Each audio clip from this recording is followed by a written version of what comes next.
Okay, I'm going to do this tutorial as quickly as possible, so if you need to, go ahead and pause the video. I'm going to be showing you what to do. Now, since it is a lot of organic stuff, you're not going to be able to copy me block for block. Just try and get the general idea of what I'm doing, and then try and copy it yourself. To start off, build a 7 wide base for the nether portal, and then 1 block to each side of it. Go up 5 blocks high, not including the one on the floor, and then finish off the nether portal. Next, you're going to want to build a ring of grass around the top of your nether portal in the shape of the hill you want. Now, this will later be turned into moss. We're just going to use this as a placeholder for now. Next, you're going to want to bring the grass down in a gradual slope down on the right and left side of the build, like you're going to see right here. Now, once you've done that, start to put stone directly under the grass and a little bit in front of it. We're going to start to do the basic shape of the stone right now. Now make sure you position the blocks correctly, because whatever space you leave open is where you're going to be able to fly in or out or walk in or out of your nether portal. Make sure that you do the grass all the way around the build. Okay, for the start, we're just going to add some stone bleeding out from the cave. Like you see right here, make sure that there's some patches of grass in between, which is later going to be moss. Add some stone stairs as well.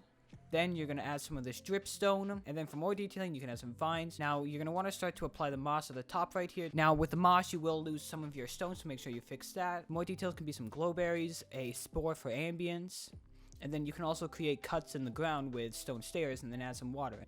Now, for behind the nether portal, all you're going to need to do is just build a little bit of a cavity right here, like you see on screen. Just add a little bit of a hole behind it, and then decorate everything, the stone in front included, with andesite. Then you can go ahead and light that sucker. Alright, now for my favorite part, the mushroom. To start, you're going to build it up, and then you can lean it right or left as far as you want. And after that, you're going to want to thicken up the stem a little. You can just follow what I'm doing here. It's an organics build, so it's going to be different for each person, but you can use what I'm doing and try and go off of that. Now that we've got the stem done, we can work on the head of the mushroom. Now with the head of the mushroom, you're going to build a semi-ring around the top of it. You don't want it to be symmetrical because this is an organic. Then after that, you're going to go 3 levels high, including the base. So you're going to go 2 more levels up on the mushroom. Just create a ring around the first one.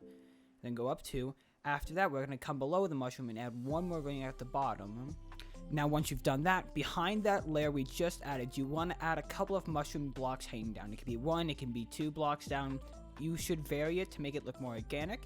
Once you've done that, fill in the bottom of the mushroom so you don't see the white stem and the cap of the mushroom, and then add a little bit hanging off down towards the stem to make it look like it's got a more solid hold on the stem.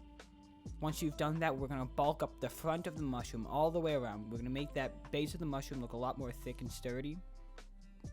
Now, once you've done that, we're going to start to bulk up the top of the mushroom. Now, with this, you want to make the very top of the mushroom as pointed as you can, like you'll see right here in a second.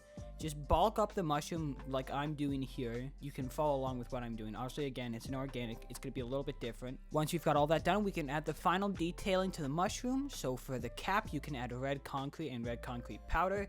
Just disperse it as evenly as you can all around. Try and make it look as natural as possible. Then for the stem, you're going to add a little bit of calcite, not too much though. You just want it to be an accent for the stem of the mushroom. You don't want it to overpower it. Now, if you want to add a nice backdrop, you could grow some of those azalea trees. It's up to you. You may have a different background in mind, so it's up to you if you want to do that. Also, you can create a longer stone pathway. Just make sure that you don't moss over it like I did right here, because I'm an idiot. One last bit of detail you can add is some water above the dripstones and stalactites, because that will drip water down, and if you position it correctly, it can look like it's dripping water into the cracks in the floor. Just make sure you don't place the water incorrectly and spill it all over your terrain, and then you have to spend the time getting that back. And there you have it, ladies and gentlemen. You can now enjoy your Lush-themed entrance to the nether. If you need any help, feel free to comment down below, or you can join the Discord. We have a bunch of channels set up there for building help. As well as I always give build advice there whenever people ask. If you would like to see me build these things live, you can go over to my Twitch. It will be linked in the description down below. And yeah, have an amazing day, guys. Much love.